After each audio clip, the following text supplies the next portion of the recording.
Llámala a la pod. Bruno Ferreira Beats. Llámala a la pod.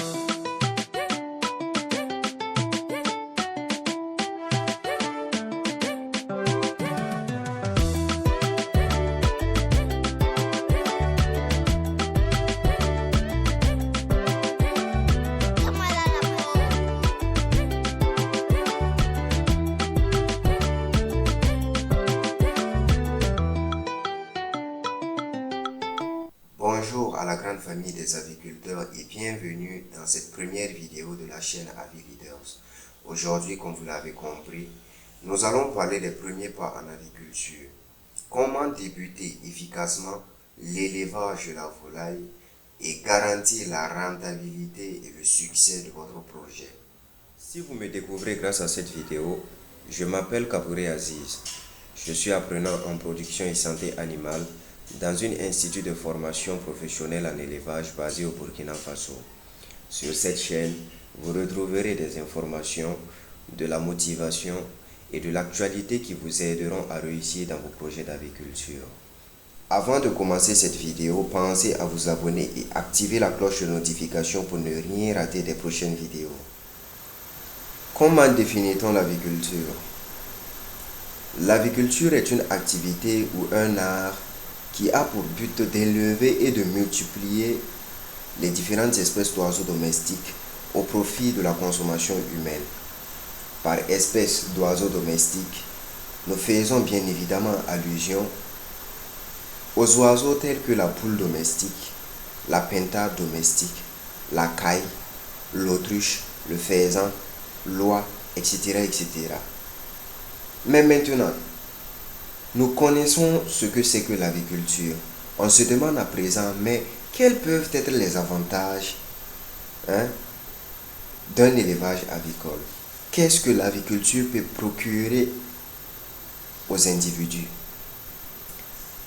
L'aviculture, en tout premier lieu, permet à la personne qui s'y intéresse de générer du revenu afin de subvenir à ses besoins. En deuxième lieu, l'aviculture participe à l'approvisionnement de la population en protéines animales, en ce sens que vous qui êtes éleveur là, vous allez élever et multiplier les volailles afin de produire soit de la chair ou bien soit des œufs, afin que les uns et les autres puissent en consommer et satisfaire les besoins en protéines animales dont l'organisme a besoin. En troisième lieu, l'aviculture va participer dans les rites traditionnels comme ingrédient qui va participer à la bonne marche des cérémonies. J'imagine qu'en ce moment vous êtes dans une phase de réflexion et vous vous demandez comment est-ce que vous pouvez procéder afin de débuter votre idée de vous lancer dans l'aviculture. Et vous vous tordez l'esprit en voulant savoir comment est-ce que vous devez vous prendre, quelles sont les actions que vous devez entreprendre, quelles sont les questions que vous devez vous poser pour mieux installer ce projet-là. Parce que vous y comptez beaucoup. Vous voulez en faire une source de revenus supplémentaire à celle que vous avez déjà. Mais ce n'est pas toujours évident que les gens se posent souvent ces questions-là. Vous avez lu des documents qui parlent d'élevage de la volaille. Vous avez vu des gens qui ont réussi dans le domaine et vous voulez en faire pareil.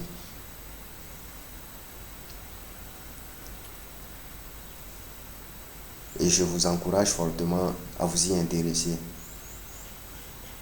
Il y a de l'avenir qui vous attend là-dedans. Bon, bref, nous allons parler du sujet.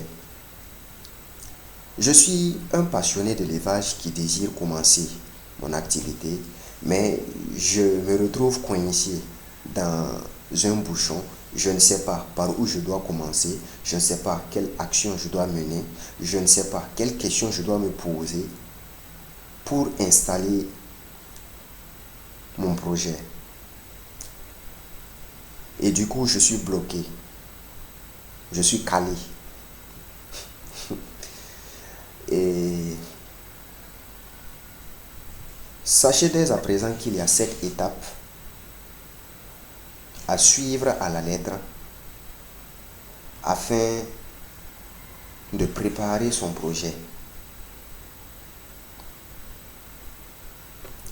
Une fois que ces 7 étapes sont bien établies, ces 7 étapes ont été bien suivies, vous allez maintenant vous mettre dans la rédaction de votre projet. Après la rédaction du projet, vous réunissez le fonds nécessaire et vous débutez avec la construction de votre bâtiment. Et ainsi de suite, et ainsi de suite. Mais qu'est-ce que l'on remarque habituellement? Les gens se précipitent dès la base dans la construction d'un bâtiment avant même de se poser les 7 questions préalables qu'il faut dans la mise en place d'un projet d'agriculture.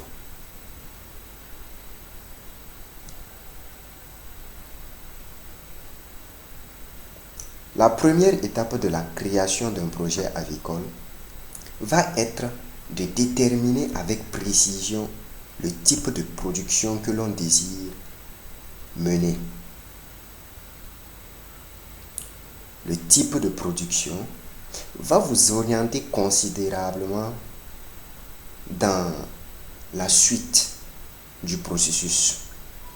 C'est un processus qu'il faut suivre de bout en bout pour trouver des réponses, 7 réponses pour être exact, afin de construire, de rédiger même le projet. La deuxième étape, vous allez identifier un objectif spécifique que vous devez atteindre, que vous avez l'intention d'atteindre. La troisième étape sera de choisir l'espèce qui va vous permettre d'atteindre l'objectif que vous vous êtes fixé. La quatrième étape va consister à déterminer le système d'exploitation dans lequel nous allons nous lancer.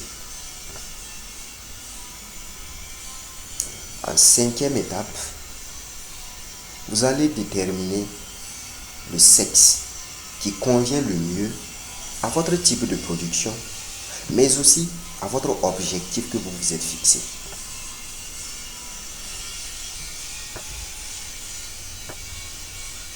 La sixième étape sera là où vous allez choisir une race adaptée à votre type de production, adaptée à vos objectifs de production. Et la toute dernière étape sera le choix du nombre et de l'âge des sujets.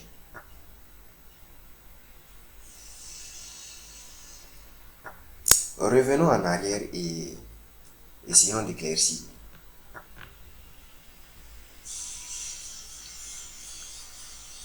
Première étape, déterminer son type de production. La toute première mission du débutant en agriculture sera de déterminer avec précision le type de production vers lequel il désire se lancer.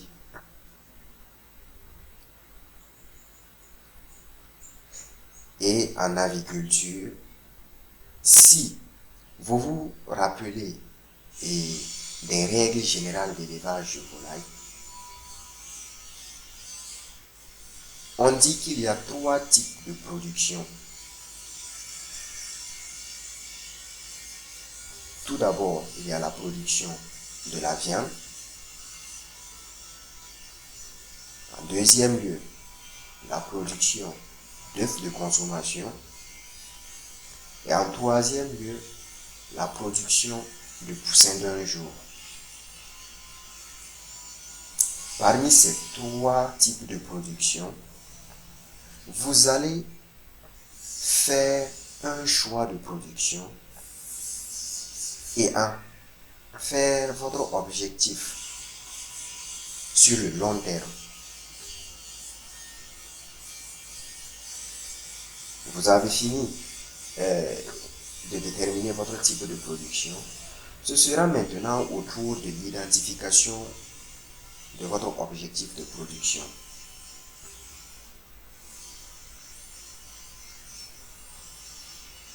Je prends par exemple X qui veut produire des poussins d'un jour. Mais monsieur X se dit que non, au bout d'une année, je dois parvenir à produire 500 poussins et à les écouler sur le marché. Ça, c'est un objectif de production. Je désire produire 500 poussins sur une période de 1 année. Ce qui est différent du choix du type de production. Mais vous voyez que le type de production est toujours pris en compte dans le choix, dans l'identification de notre objectif. Nous partons toujours de notre type de production. Ensuite, une fois les objectifs déterminés, nous allons maintenant nous asseoir et réfléchir sur un type de race et sur un type d'espèce qui peut nous aider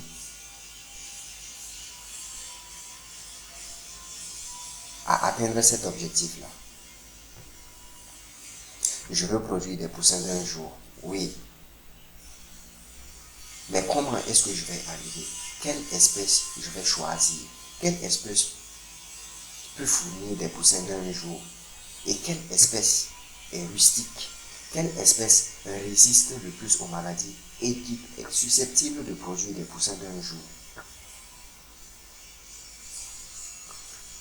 Nous allons nous asseoir, nous allons réfléchir et nous allons nous dire, bon, la volaille locale n'est pas mal. Elle peut faire l'affaire. Nous savons qu'elle résiste bien aux maladies. Nous savons qu'elle a un cycle de reproduction assez particulier. Elle est capable d'offrir des œufs fécondés lorsqu'elle est accouplée à un reproducteur. Et nous allons nous dire, ok, le choix de l'espèce est déjà garanti. Nous savons que nous allons utiliser comme espèce la poule locale pour produire 500 poussins sur un délai de 1 an. La quatrième étape, qui est la détermination du système d'exploitation. Les systèmes d'exploitation sont divers. Les systèmes d'exploitation sont variés et on en distingue 3 principalement. Nous avons le système extensif, le système traditionnel si vous voulez, qui utilise un mode d'exploitation extensif, le système d'exploitation amélioré, qui utilise un mode semi-intensif, et le système d'exploitation intensif, qui utilise un mode d'exploitation moderne.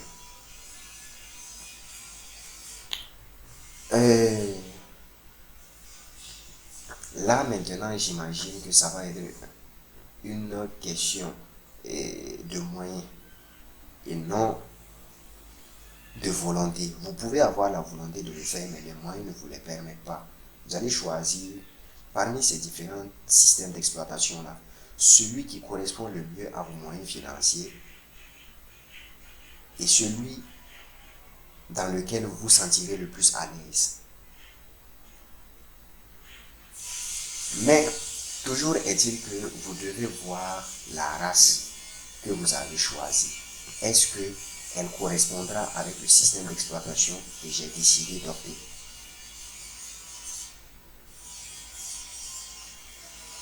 Nous savons que la poule locale peut être élevée dans un système d'exploitation traditionnel amélioré comme modèle parce que elle est plus résistante aux maladies, elle est plus rustique plutôt, et elle ne fait pas assez trop de maladies quand elle est dans des conditions qui ne sont pas favorables. Mais si nous prenons par exemple les poules de race telles que les poulets de chair et les poules pondeuses, elles ne supporteront pas par exemple le système traditionnel dû aux caractéristiques de ce système-là. Il est généralement intéressant de les élever dans un système amélioré, soit dans un système intensif. Le système intensif correspond le plus. Mais toujours est-il que le système amélioré, lorsqu'il répond à des caractéristiques assez particulières, on peut également les élever dans ce système-là. La 5e étape va être le choix du sexe. Partons toujours de notre objectif de production qui est de produire 500 poussins sur un délai de 1 jour avec la poule locale. Nous savons que la femelle locale ne pourra pas produire elle seule des œufs fécondés. Il va falloir l'assistance d'un mâle, d'un reproducteur pour faire ce travail-là. Et donc,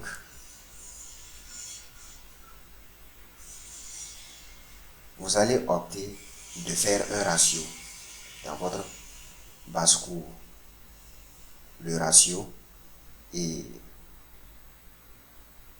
qui figure dans les règles générales d'élevage, je suis sûr que vous pouvez en trouver, que vous en avez déjà vu à quelque part.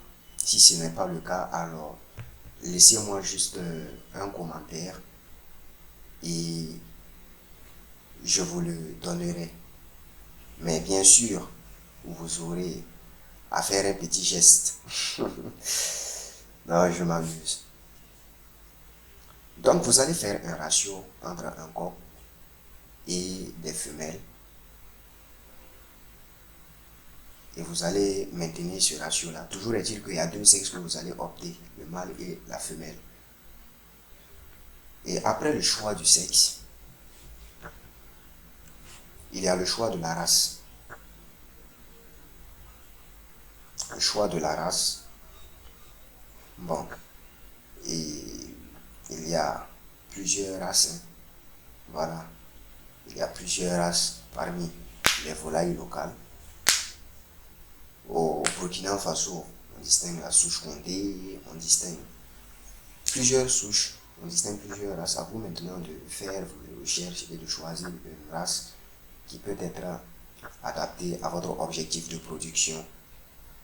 Et enfin, vous allez déterminer l'âge et le nombre des sujets avec lesquels vous désirez débuter. Si ce sont des poussins d'un jour, alors tant pis. Vous mettez sur papier, je veux élever des poussins d'un jour jusqu'à 1 an et avoir 500 poules pondeuses et avoir 500 poussins. Et cela va vous aider dans la suite. Puisque dans la rédaction de votre projet, toutes ces questions-là, vous allez les répondre. Pour pouvoir en faire un devis complet. Une fois que vous avez le débit, vous pouvez maintenant évaluer la somme de toutes les dépenses et commencer à réunir le capital. C'est comme ça que vous devez mettre en place le projet. Donc les 7 étapes sont citées. J'espère que vous avez compris quelque chose de tout ce qui a été dit. Si ça vous a plu, je vous demande de me laisser un mot en commentaire. Et si vous avez des questions, n'hésitez pas également à laisser des mots en commentaire. Mettez-moi un gros pouce et activez cette cloche de notification. Abonnez-vous si vous êtes sur Facebook pour de nouvelles vidéos. Merci beaucoup.